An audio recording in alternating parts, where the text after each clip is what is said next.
Hi, everyone, and welcome to the virtual book talk for Lore by Lane Milburn. I want to start off by thanking our virtual hosts, Secret Headquarters in LA. They are a super cool shop. We highly encourage you to check them out if you're in the area, or if you're not, visit their web store. If you order a copy of Lore from them, you can get a book plate signed by Lane while supplies last, and I'll drop the link for that in the comments, so keep an eye out. And before we begin, please note, while you can see and hear Lane and Evan, they cannot see or hear you. So if you have questions for the authors, please just leave them in the comments and they'll get to as many as they can during the talk. For the main event, tonight, we are so pleased to welcome you to a virtual book event for Lore with Lane Milburn and Evan Narcisse. Lane Milburn is the author of the campy, trippy sci-fi adventure 12 Gems, as well as many other comics, and he's here tonight to discuss his dazzling new book, Lore. In this sci-fi graphic novel, a group of idealistic young artists from Earth are commissioned to collaborate on a corporate art project for a planet that has been colonized for luxury living. Lure showcases Milburn's rich visual imagination, with the planet Lure itself an ever-seductive, otherworldly paradise against which he spotlights themes of climate change, the disparity of wealth, and the value of art, all in the service of a grippingly moral thriller. The AV Club called it a touching and brilliant look at how capitalist forces co-opt artistic creativity and stymie positive change. Joining him in conversation tonight is Evan Narcisse. He works as a writer and narrative design consultant in video games, comic books, and TV, often focusing on the intersection of Blackness and pop culture. As a journalist and critic, he's written for The Atlantic, Time Magazine, Kotaku, and the New York Times, in addition to teaching game journalism at New York University and appearances as an expert guest on CNN and NPR. He's also the author of The Rise of the Black Panther graphic novel and a contributor to Marvel's Spider-Man Miles Morales, Redfall, and Marvel's Avengers. A native New Yorker, he now lives in Austin, Texas. And that's what's great about virtual events. We can bring people together from all around the country. So let's give them a virtual round of applause, and I'll turn it over to Lane and Evan. Hi.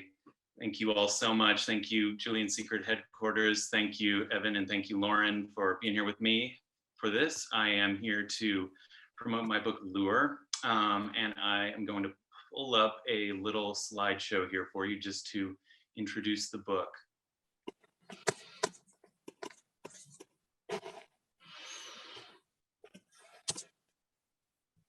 You know, folks, Lauren said that we can't see and hear y'all. It's actually because we're on another planet. Don't tell anyone. That's right. We're out there. We're on Lure. So, back this up a little bit. So this, as Lauren mentioned, is a science fiction graphic novel that has been 5 years in the making. It kind of posits an alternate reality where the Earth is orbited by a satellite ocean world called Lure. It's a planet that is kind of just beginning. It's as mentioned, it's being colonized for luxury living by billionaires and other elites, while back on Earth, life continues in a pretty recognizable, familiar way for most people. This is the cover here. This project started its life way back in 2015 as a serialized strip for Vice.com. This image here is a slide from one of the original strips. As you can see, it was hand colored.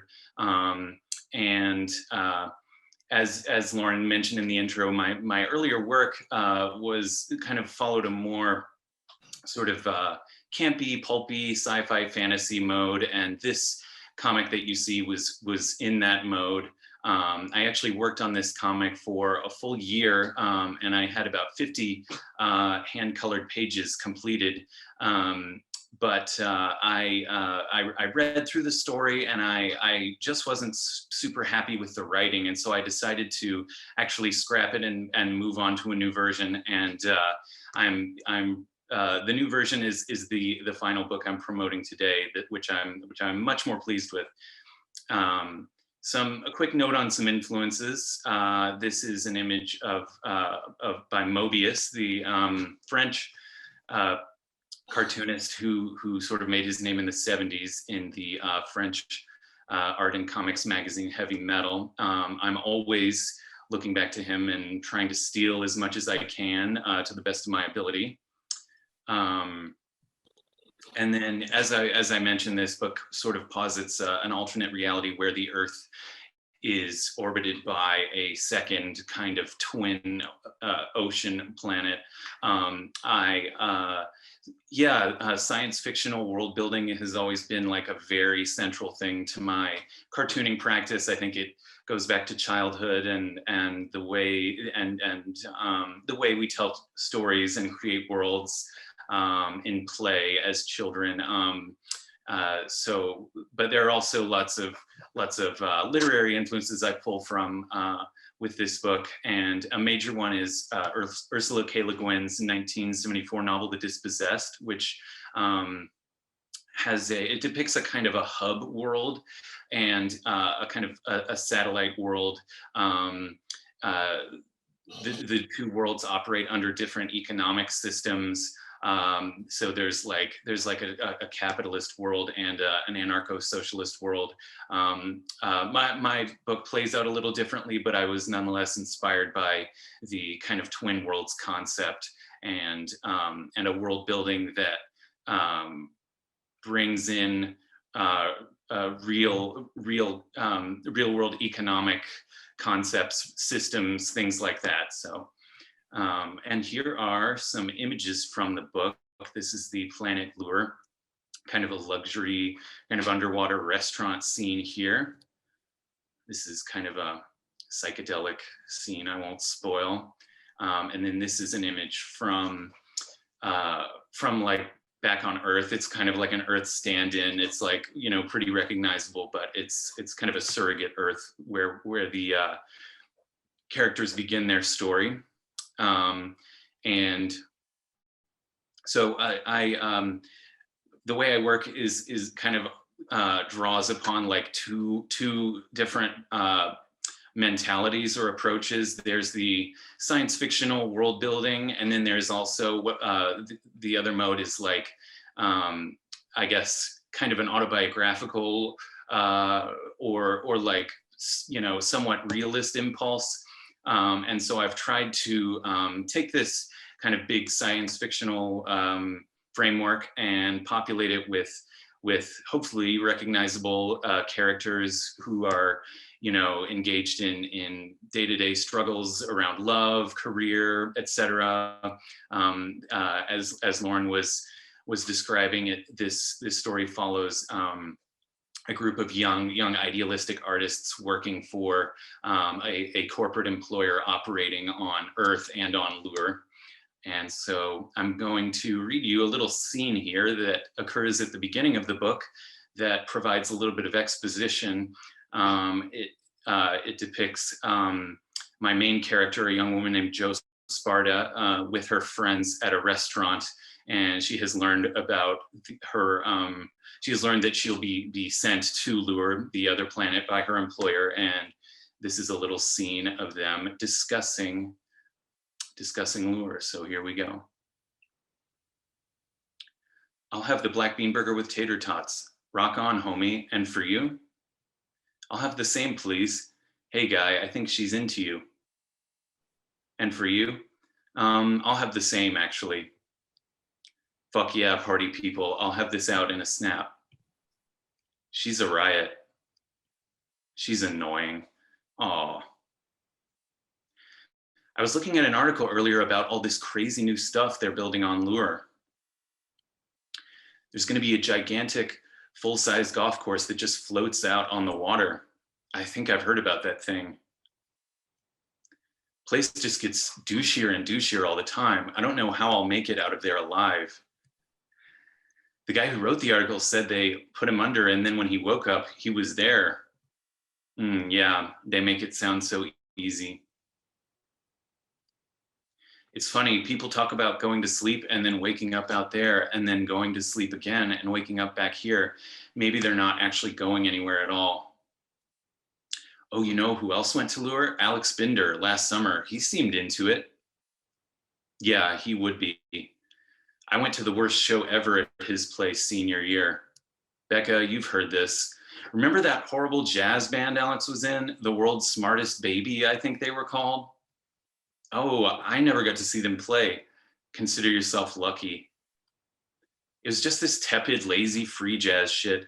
So they play for a few minutes, and then Alex takes out his credit card and starts like raking it up and down across the valves of his saxophone to no interesting effect. And then Alex runs out into the audience, and the drummer puts a drum over his head, and he walks all zombie-like out into the audience. People are cheering. It was the worst.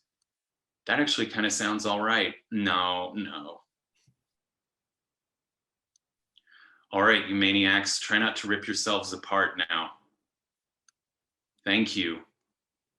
Thanks. Enjoy. Well, soon maybe they'll open a Captain Petey's on Laura, and then both of you can come join me. I know there are like restaurants opening up there.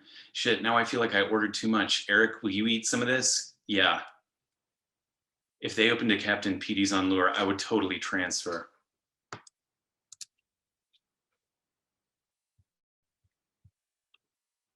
All right. So Lane, I feel like we kind of messed up because I totally could have read some of those lines. We didn't. No. I was wanting to do the reading like that. Yeah. Well, you mean like if we had like acted out different parts? Exactly. Yes. I guess that could have been cool. that was my bad. I should have thought of that.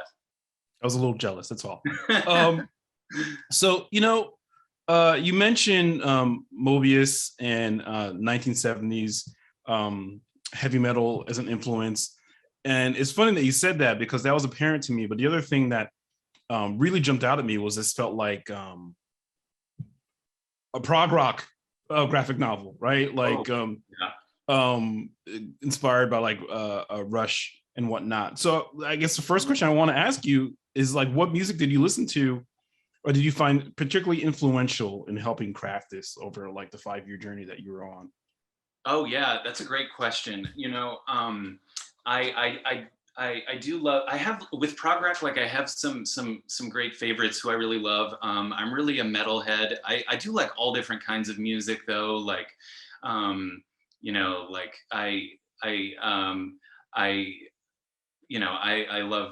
I even love jazz, which like, the reading there was like, that was kind of referencing a specific like terrible jazz band I saw in Boston once. And,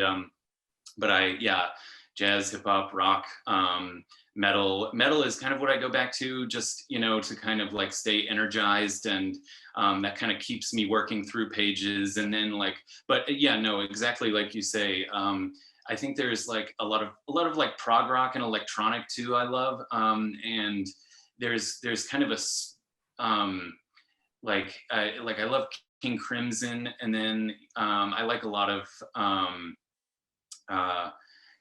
I like a lot of like 90s British like IDM electronic stuff. I like older stuff like Tangerine Dream and everything, and those kind of like big spatial records do kind of get my imagination going. And I'm like bring in a lot of music. I listen to a lot of music, and it really just kind of depends on what mood I'm in. But I think like the prog rock connection it makes a lot of sense, because like, yeah, I think a lot of the great like album covers of that era do evoke like that was the same cultural moment that Mobius and heavy metal was working in, and it evokes some of the same kind of like science fiction-y world building and spaciousness. Like that's definitely a vibe I get into a lot. I'm going off on a little bit of a tangent here, but I don't know if you play video games, but if you do, and this also reminded me of No Man's Sky.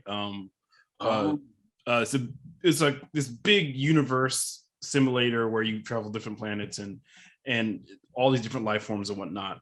I read this book and I was taking notes as I read it, and one of the things I wrote down was reading this book feels like both you and the characters are in the process of reaching for the divine with dirty hands, like talk to me about like where this came from.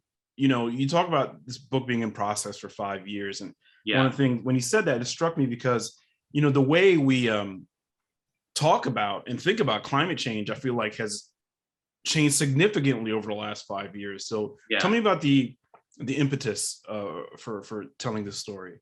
Yeah, no, exactly. It's a lot of things.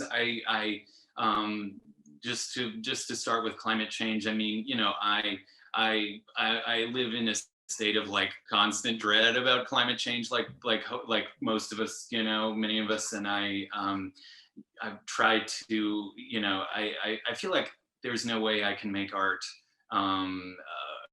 anymore that doesn't touch upon that deep dread and uncertainty about the future. I tried to like put that into the book, but then, and yeah, something else you mentioned was reaching for the divine, and I think that there is kind of also there are like a lot of things at play in this book, and I think, you know, kind of like you were saying, the long time span, I think the long sort of period of time it took for me to complete this book allowed a lot of different ideas to creep in. Definitely, like, you know, the everyday kind of climate dread creeped in, and then like there is kind of also a weird spiritual element to the book, like, and that's not something that's like maybe not one of like the main or like first topics on the table when I talk about this book. It's maybe like not the first thing I would go to, but it's definitely there. And that was an interesting thing. Like, there's this kind of there are references in the book to this mythic story about a deity who created the second world lure out of the earth. And there's not a lot of elaboration on this story. It's kind of mentioned. There are glimpses of kind of a divine presence in the book that kind of like that kind of are associated with like the alienness too of the planet lure that they go to. It was that was the divine element, was this thing that just kind of like welled up, and that I felt like needed to be in the book, even though like spiritual themes are not like the primary like conscious themes that I had going into this book. But there was like, I had this kind of like fairy tale like story about the deity creating the world that just kind of came to me, and I thought that it would like strengthen some of the, or I hoped that it would strengthen the kind of like fantastical dimension of the book, the idea of there being this other planet that is clearly, you know, that like clearly doesn't exist in reality, in our reality. So in some sense, it's not totally science fiction, you know, because it's like, it doesn't depict the future. It depicts a very alternate reality that has some like future-y sheen to it, maybe in places. But yeah, I had this like kind of fairy tale idea that I thought would kind of justify or strengthen the whole concept of this other planet, because I kind of had these like competing impulses at work in doing the book. Like, as I sort of mentioned in my intro, like there was a kind of realist impulse that has come into my work more recently, and that might not even be realism so much as trying to integrate some of like the familiar and my own experience, and like, well, why, you know, to think about why the characters are doing certain things, how do they feel about certain things. I think pulling from real life helps with that. So, but yeah, I also thought this kind of mythic fairy tale would justify and kind of reinforce that setting, that idea of it being another planet. And I left that aspect to it a little bit undefined, because I don't really have anything, I don't have any specific thing to say about that. I don't have any specific way I want to go with like the spiritual themes. Like, I wanted it to be a little vague, and then I wanted the kind of the stuff about climate change and corporatism, art, love, careers,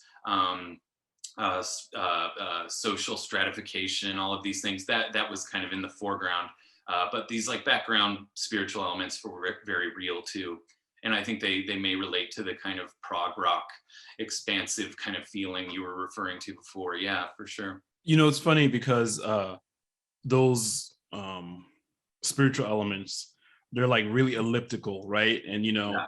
they feel like they're hovering in the background, and you don't know quite how you're supposed to feel about them. At least that's how I felt when I read it. Yeah. But I did like it when they kept popping back up. But like from a presentational standpoint, like those first opening pages where we see like the kind of mythological, origin story for Lure, it reminded me of nothing so much as like old school, like golden age, like Basil Wolverton, Space Hawk. I don't know if you're familiar with that stuff, but it's just like I do. I have that collection. Yeah. It's and yes, it really is, and really highly rendered, which is like, it's interesting because you showed the work that you've done on this in its previous iteration, right? And it was much more highly rendered. So talk to me about like what seems to be a very obvious stripping away of detail, and seems like you're working more of in kind of an impressionistic mode. Yes. Yeah. There's my earlier work was in particular my last book with Fantagraphics called 12 Gems, which came out way back in 2014. That was like a very heavily rendered and cross-hatched book. And I was looking at Wolverton. I was looking at a lot of like kind of like a whole spectrum of different comics for that. And and that kind of carried into that earlier iteration of the book and that slide that I showed. And I think that all came from my like fine arts background. So I went to art school in Baltimore, and I was at that time studying to be a painter. And so I was doing a lot of like charcoal drawings from life and oil paintings from life. And that's what I thought I was going to do for many years. And then I kind of like got into comics like totally by accident through this group of my friends in undergrad. We founded this self-publishing collective called Closed Caption Comics, and we started serializing an anthology that we put out regularly and printed by hand. The early comics were crudely drawn and everything. We were kind of like almost all of us were not super serious about becoming cartoonists at the outset, and then comics became more and more of our practice as we went along.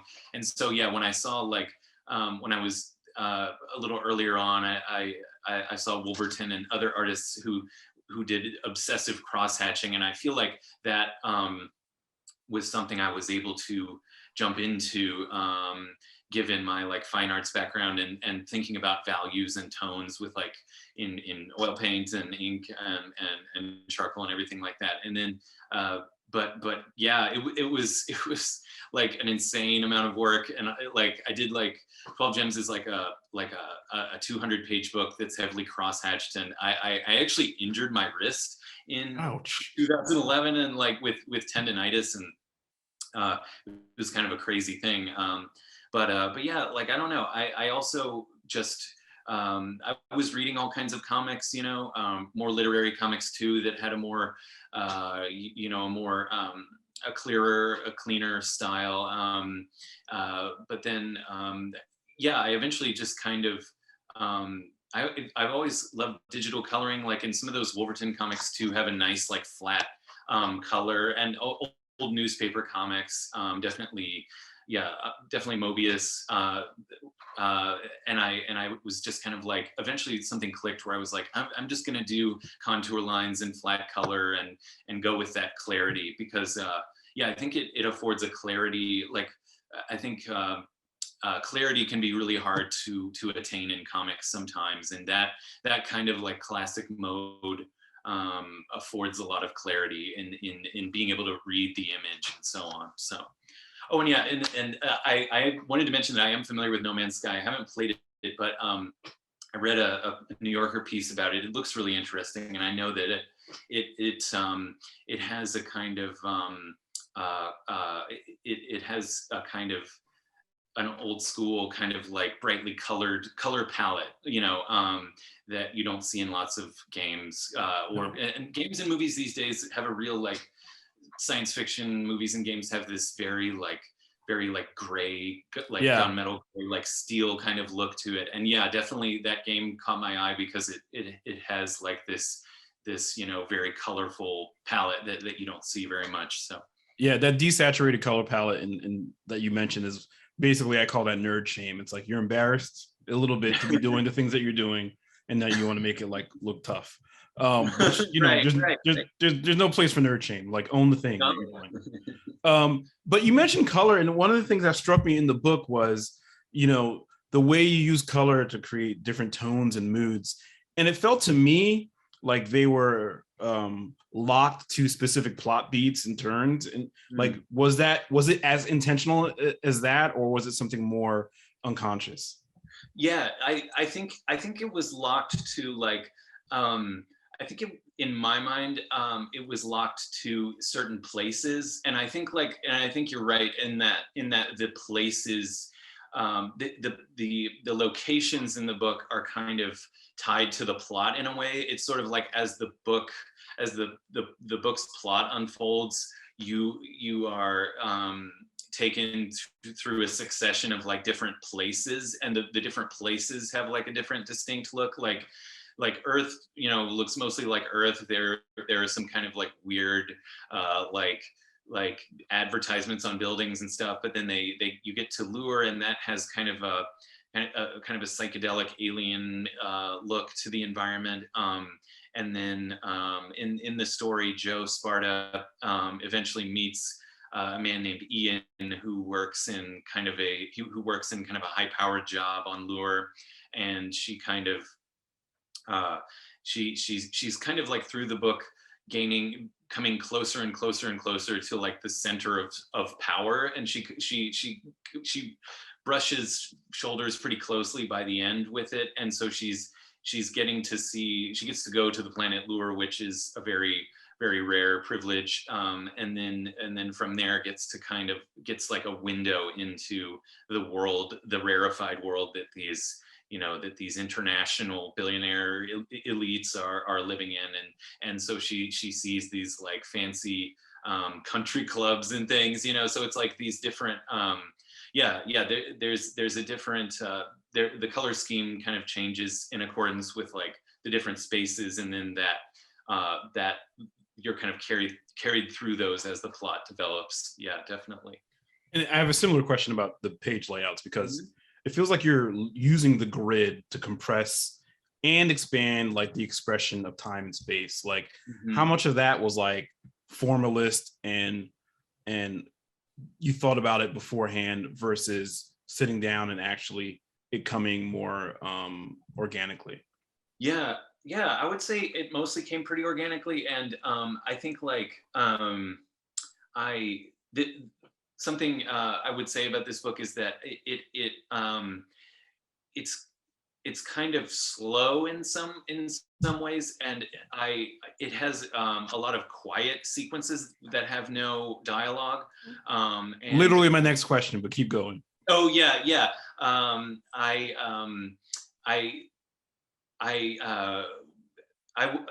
That kind of came organically, but it draws upon like some the pacing of like some movies that I like, and I like those kind of breathing spaces in narrative art, and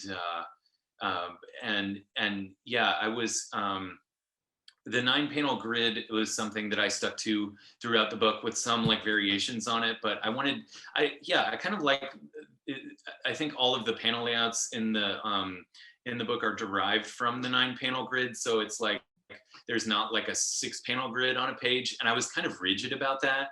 And I think maybe next time around, I'll try to be a little looser with it, because I was looking back over, like Jaime Hernandez and all different comics that I love, and he'll have like different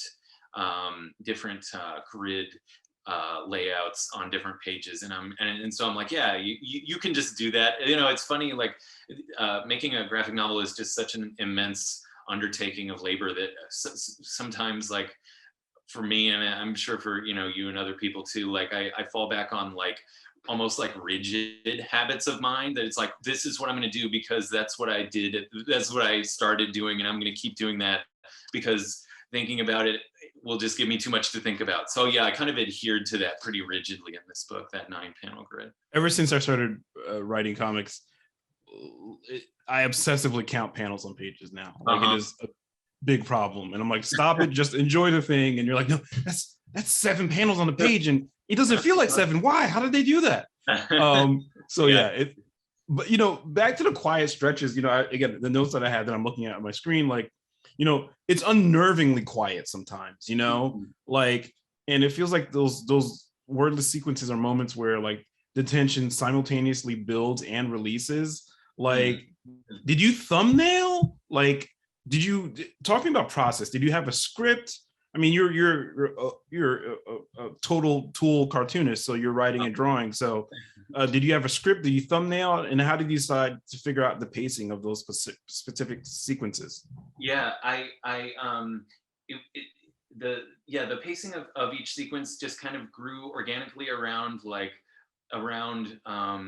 whatever I needed to be there for the story. But it was so my process for this book was very very improvised. So I did not really write a script. I had like some sections scripted out in advance and like things that I knew I would get to, and then like a lot of it was just written on the page. And I really like, as you know, like cartooning is so labor intensive that I really like, I think like changing up your approach can kind of keep the process interesting for you. So next time around, I want to do things very differently. And like, I'm planning to write like hopefully a complete script for my next big project. But because I literally like made up a lot of the dialogue on the page, and then the plot, it just grew so slowly. Like the kind of the whole third act of the book was based on ideas given to me from a discussion with my partner, the cartoonist Anya Davidson, and she kind of helped me tie up that third act with a little bit more plot, because I think something that's like really palpable in the book is I mean, I hope it works in the book's favor to some degree, but I think there's like a little bit of like a meandering and a getting lost in the book that is part of what I enjoy about comics projects and about world building. Is like, I think, and it's, I think you mentioned No Man's Sky. Like, I think video games are a very relevant kind of point of reference here, because in my work and in games that I love, it's kind of about like creating a world and then just like wandering around in it, and that's kind of like where I'm happiest, less so than like plot points. And yeah, when I play games too, it's like that's kind of what I love the most, rather than the plot. Even though I love plot, I love TV, I love fiction and all that. So. Yeah, now that I've gotten to game design as well, it's like the first rule you have to think about is like, what's the player going to break? They're going to try and go someplace where they can't go, they don't want, but like that is, I think, something inherently human about like wanting to explore the unknown. And I feel like this book plays with that tension deliciously, right? Because Jo, she's trying to feel her way around this new planet, right? And some of it is stuff like she's done on Earth, but some of it isn't. And I feel like that the push and pull of the tension between those two different elements is really one of the things that keeps you turning the pages. The actual planet of Lure, it feels alien, obviously, right? But it's also lush in a familiar way. Like, there's scenes or underwater where you see like these husks of alien life forms, some of them are dead, some of them are alive. Like, now, was that meant to gesture at like some of the biodiversity that Earth is losing? Am I being too highfalutin with this stuff? No, exactly. You're exactly right about that. And that goes kind of back to the climate dread that we were talking about, and how like that comes from reading articles in horror, right, about about the Great Barrier Reef and all these things. And Yeah, and but then kind of, yeah, like you're saying, I wanted like the Planet of Lure to be like, I wanted it to be like attractive, like it looks alien, but I wanted it to kind of be attractive too. And like there, at one point, one of the characters compares being there to like going on a vacation to Palm Beach. So it was kind of like, and but then also like I wanted it to be like an attractive place, and a place like where as a reader you were like, oh, you would kind of feel like, oh, I might like to go there, but at the same time I at the same time there's that recognition of like the moral like horror of it all, of Yeah. like the environmental degradation, and of the like the elitism, the sense that like, you know, this paradise and this escape from Earth is only available to like a very small number of people. Like, yeah, I wanted those things to be in tension, and the book is kind of also about like people's shadings of like being complicit in this like whole power structure. And I just wanted it to be, I wanted it to feel like an open and welcoming thing, at the same time as it's this like morally terrible thing. Because I'm showing the characters participating in this evil thing, having reservations about it, but then also going along with it. And then and the way power operates in the real world is like, it's not this glaring, very clear, giant, evil, ugly thing. It's a little more diffuse, or it has like a nice face on it. So I wanted it to be this kind of welcoming place, even if it represents something very very terrible and serious in our world. You know, one of the most arresting sequences for me in the book was this, like the chilling mechanical precision with which like Joe journeys to Lure in the first place, right? It's like get in your little pod, and your pod gets loaded into a thing, and then it gets loaded into a ship. You know, that part felt to me like, you know, even the means through which she's escaping the problems on Earth are problematic, right? You know, like, you know, there's probably so much waste and a horrible carbon footprint behind all that stuff, all to get to another planet where none of this stuff exists, you know? Talk to me about the you know, again, this idea that Joe and her artist cohort friends are like complicit, and you know, for much of the story they're kind of in denial about that, or they're fighting against sliding down the slippery slope. So, you know, I mean, I was gonna say this at the end, but like, what does it mean to make art while the world is dying, about the world dying? No, I think about that all the time. And it's like, it's like, I definitely, I feel like I honestly don't have a good answer to that, because, but I think it's like one of the most serious and important questions, even though I'm unable to answer it. Like, it's a very big question, and it's one I think about, and I don't have an answer about what it means. It's just like, it's just kind of something that's there all the time. And I think it's like, did it feel like compulsion when you were doing this? Well, yeah, I mean, you know, I'm sure you, I think all artists are compelled to make something, because like that's just what we have to do to like create meaning in our lives. And I think that like, like having these projects are really center us, and like, you know, we are going to continue working on them, like no matter what, you know, like even with all this horrible stuff going on, you know, I certainly believe in you know, activism and everything like that. And but it's like, as an artist, yeah, you're kind of working on this thing and you're like wanting to put it out in the world, and then you look out at the world and you're like, oh my God, like, you know, it's just like a constant fear.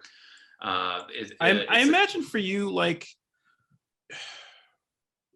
one of the things I've tried to tell myself in order to like make the enormity of like living in the world in this particular moment, yeah, but also trying to produce, you know, something that approaches artistic, hopefully, is like, I'm doing this also to learn, you know, like, I did a thing for a Marvel anthology that was based around marginalized voices, and you know, they asked me who do I want to write, and I said, I thought about it. I was like, I want to write Dr. Voodoo, because I don't think anybody Haitian has ever written Dr. Voodoo, right? And I was like, yeah, I want to, you know, he was a laughing stock in the comics I grew up, but like I wanted to touch it, and I learned stuff I didn't know about Haitian history, and you know, in order to like achieve the goals I set out for myself. And I imagine you must have had a similar kind of journey. Was there anything you learned that made you rethink your approach? Dare I say, even give you hope? Like, was there anything like that? Yeah, no, that's a great question, and I very much believe in that as like a goal for artistic projects. Like, I think that if you are able to like find a project that is going to allow you to learn new things about the world, like that I think is like you're doing the thing, like you're doing it right, you know what I mean? If you're able to be creating something that is meaningful for you, maybe other people, but you're engaging with the world, you're learning, like that's it. I think that's a great like kind of thing that I've tried to use as my guide more and more lately. And I'm trying to think of what I learned specifically about from working on this project. I think I have grown. I think I've learned a lot about myself. Like I've tried to grow as a writer big time with this project, and I've tried to like list. So there's kind of like a degree of realism in this book, I would say, and like I've tried to like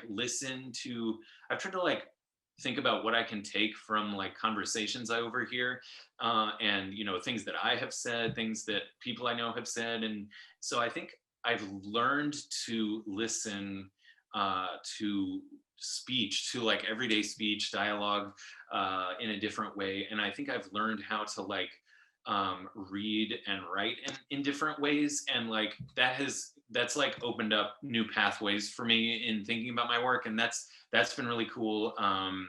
I've learned about I think like, you know, you work on a project this long, you start to learn like things that you feel like you're good at, or that like what comes easily to me, what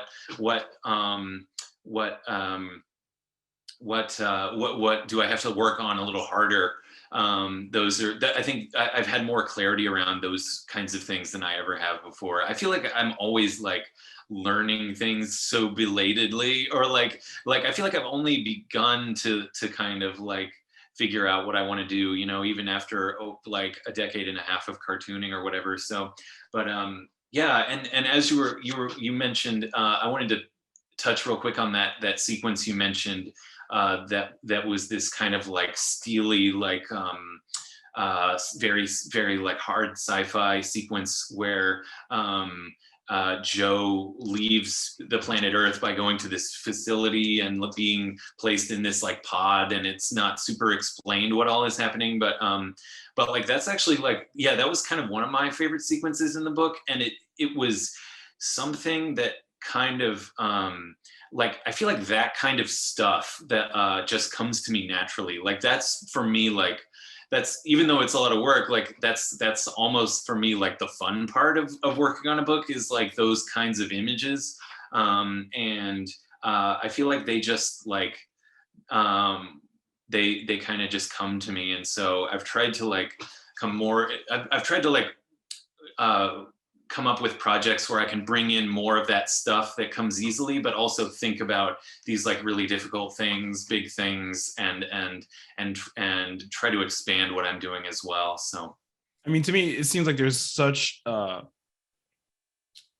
gap between like a sequence like that, where like Joe's essentially like entering a canning factory, right? Like the music in my head when I read that scene was like, you remember the Powerhouse theme, Raymond Scott? It's in the old Bugs Bunny's cartoons. Dun, dun, dun, dun, dun, dun, dun, dun, oh yeah. dun, dun, dun, dun, dun, dun, boo, boo, boo. Anyway, Yeah. but so the difference between that, where it's like highly compressed and mechanized and whatever, and then you have these amazingly beautiful, like naturalistic, but still sci-fi vistas of Lure. Did you really have to get into different mind states to execute both those different modes? Yeah, I think so. Yeah, I think I did, and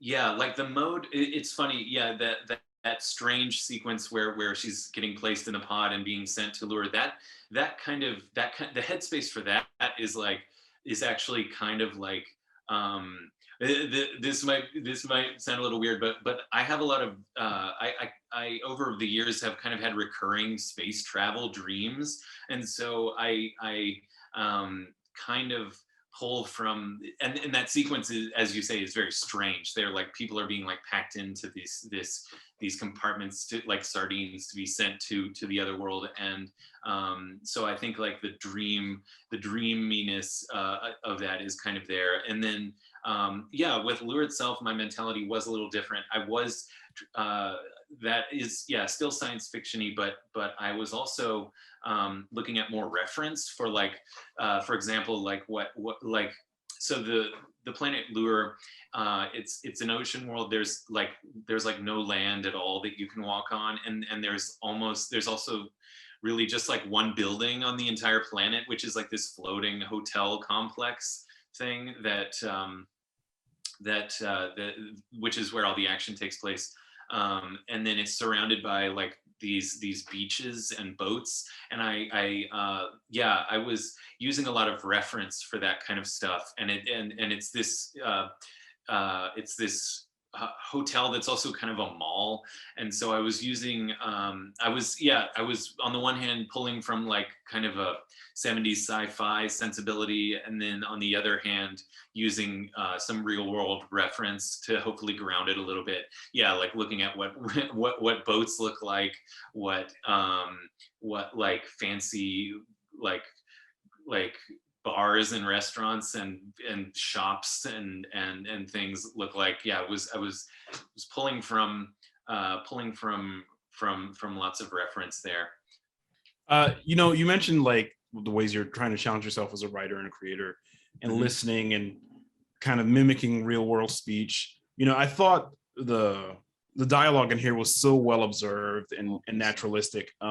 You know, and like I look at my notes. What did I hear? I heard art school angst. I heard professional envy, and kind of an indictment of greenwashing, right? Which is so prevalent nowadays. Right. Like, you know,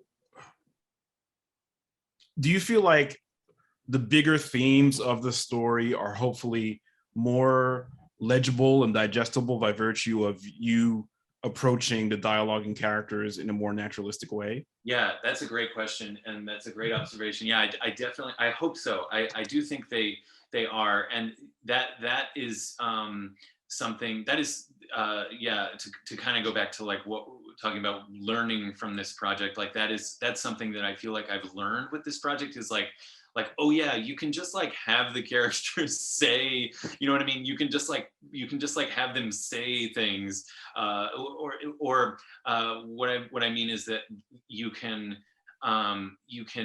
more like you can use dialogue to very like directly access like the themes and things. And I think like that's yeah, definitely what I tried to do here is be like, well, how would I talk about these things? How have I, you know, how have I heard people talk about things, etc. And yeah, I think that like bringing it's kind of a like I honestly do think, yeah, it's kind of a strange book in the way that it combines realist elements and science fiction-y elements, but like I just kind of hoped to, yeah, have all those things in play, to have because you have to have fun in order to undertake a project like this, as you know from your work. And it's like, but you also, I also wanted to bring in the serious kind of real world things I'm thinking about. And so it's just kind of a manner of mashing all these together. And definitely, like, I think realist dialogue helps kind of flesh out some of those themes, at least I hope. Yeah. You know, you talk about fun, and two of the things that were the most fun for me in reading this were of the artist trio, the guy, is Chris's name? Yeah. Mm-hmm. Yes. Like, he is just floating in this like little bubble of like frustration and anomie and like displacement. And it feels cruel to kind of laugh at that or be amused at that, but he's just like, man, you're just fucking everything up, aren't you? Yeah. Like, you just like, and you're on this planet where like nothing's going your way. I felt really bad. And then he runs into, you know, the kind of like weird voice of the consciousness of the planet, maybe. That was like, oh, this is exactly what you don't need right now. But again, it buttressed the themes and the plot so well without like explicitly doing so. Right. Like, so talk to me about Chris. Yeah, Chris is funny. Yeah, he's like, he's so Joe has two other coworkers that she meets on the planet, and they go to Lure to fabricate this like holographic spectacular like project thing for basically the interstellar version of Davos, right? Like, exactly. Yeah, it's exactly. I was exactly thinking of the Davos, the World Economic Forum meetings that happen every year at Davos, where where you know the world's like political and business leaders get together to plot all of our destruction and, you know, their salvation, etc. So I was thinking of that, and so Joe has two people who are close in age to her. She works with, one is another young woman named Rachel, and a young man named Chris, and she grows pretty close to Rachel. Chris, they have a little more of an awkward relationship with, and yeah, I wanted him to be kind of, I wanted him to be a little sad. I wanted all of them to be a little sad. Like, it's, I do believe in this thing of like, of loving your characters, and I've tried to like be in that space, but then like I also wanted to incorporate some of just like, yeah, people just being like annoying, you know what I mean, just like the kind of everydayness of being around other people, you know, and like so I think part of what this book is about is like the characters looking for connection, looking for like love, looking for career fulfillment, like, you know, looking for those things in the wrong places probably. And like, and so like the connections that the people form, without spoiling too much, they kind of like form the connections and then they break them over the course of the book. There's like a fragility to it, and I'm not totally sure what I was driving at with that, but it was definitely something I was conscious of. I think I just wanted to depict like an awkwardness around like human interaction. I mean, that's something I can relate to, and like yeah. You know, it's funny that you mentioned like the Davos people plotting our doom, because one of the notes I wrote down when I was reading is like, it really feels like it's channeling like the inevitability of like a very banal kind of evil, right? So it's like, it's so quotidian, so familiar, yeah, like, right. and Lure is so much like Earth in all the worst ways. Like, you know, talk to me about placing a vector of artistic rebellion within that kind of like inevitability, seeming inevitability anyway. Yeah, totally. I mean, I I was really interested in gray areas, and I just wanted to show like how even like some of it draws upon much of it draws up what's in this book draws upon my like day jobs I've had. I've had a couple of very short-lived, like very weird kind of startup-y art jobs that I hated. And you know, I worked alongside other people who were like, you know, rebellious artists, or you would think were like punks or whatever. And then, you know, I've worked with a lot of really cool people. I've also seen, I've also just seen people, I've seen up close how people can get promoted and just become, and then like treat their former coworkers like shit, you know, like, and just how weird that phenomenon is. It just, I was thinking about that when working on this book. It's just like, yeah, you can be a punk, you can be a rebellious artist, but then like, and then another side of that is that like punks and rebellious artists often have like a ton of student debt and everything. And so it's like, if you can make a little more money and just survive, like that's kind of the situation we all live in. But then at the same time, it's just so very weird to see people just to see kind of how people can turn like in like a quasi corporate setting can just kind of like assimilate into like a hierarchy and turn on each other and all these things. So that was something I was thinking about. And like the gray areas I was mentioning, I'm interested in gray areas of like, yeah, just like how do people with, you know, with their own ideas about the world and their own ideology, how do they just like become swept up in these systems? It's just very interesting to me. The dude that they all work for is quite the feat of tech bro ventriloquism. Like, yeah. I was like, oh god, I've been in meetings with that guy and I hated it. Me too. You know, I guess it can be our last question. I think we're close to time, but and it's maybe a little bit spicy, but I did think of it as I was looking the book over again before we started. Like, what do you think is the worst way that somebody can interpret this book? Ooh, God, you know, geez, wow. I don't know. Well, you know, not to answer my own question, but one of the things, you know, we're currently living in a backdrop where billionaires are building spaceships to get the fuck off the planet. And I feel like you can look at this book and be like, oh yeah, we'll just get off the planet and we'll be fine. Which, it's it will be incredibly ill-informed reading, but like, you know, the theme of this book is not escape, you know? Right. Go ahead.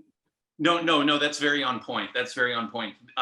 Because I do think that is like, I could imagine people, I could imagine someone reading this book and being like, yeah, like, that's so, yeah, like, hell yeah, like, you know, get a nice office job and like go to this like sick vacation planet and leave the earth behind, like, fuck it, you know, like I could see a person reading the book that way. And honestly, like, I think that if they did, like, it's because like I've been like trying to tread in gray areas and ambiguities. Like, you know, I'm a progressive. I have, you know, strong political opinions, like most of us. And but I think in a work of art, in a work of narrative art, I think it often needs like ambiguities and gray areas. So I've tried to bring a lot of that in, and so and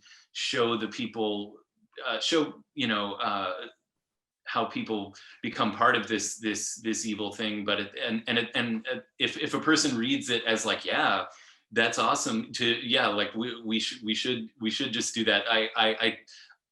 I think it's probably on me for treading in like some terrain of ambiguity. No, I think that's super interesting. Yeah. You know, for anybody who might be watching, who hasn't read it or bought it, I'll say that like the last maybe 5-10 pages of the book really quite thrilling. Like it's thank you. there's an incredible ratcheting up of tension that is still kind of open-ended, but like it kind of shocked me. I mean, I'm stammering trying to figure out the words, but did you feel like you needed to make this a fable with like a moral to carry away, or did you fight that impulse? I guess I kind of fought that impulse, and like the way it ends, yeah, I'm gonna try not to spoil it or anything, but like the way it ends is kind of unnerving. I wanted that. I wanted tragedy. I wanted like a tragic, horrible, messy ending. I'll just say that like I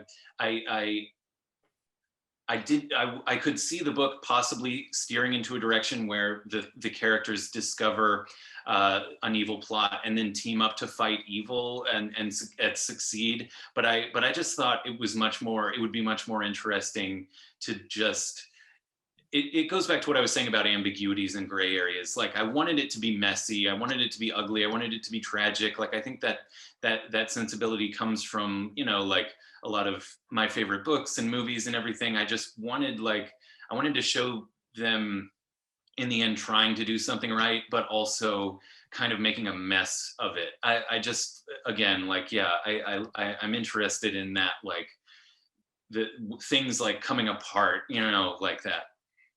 Oh, that's awesome. Thank you.